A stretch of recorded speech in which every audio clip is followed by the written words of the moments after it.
já vás tam u tohohle videa a v tomhle videu to bude moje sbírka Little's Pet Shop. Tohle video mělo být už včera, ale nemohla jsem to natočit, takže až dneska.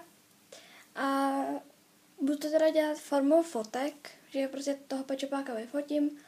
Nebudu to nahrávat, to bylo zbytečně zdlouhavý. Ukážu jenom jednoho, mýho prvního Pet Shopáka, teď nevím, jsem se ho dala. Tady. To je vlastně tahleta myška. To je můj první Pet Shopák. Tady ta mašlička, to jsem sám jakoby, to je k ní, ale i to mám jakoby vždycky, takže takhle. Tak, můžeme teda začít.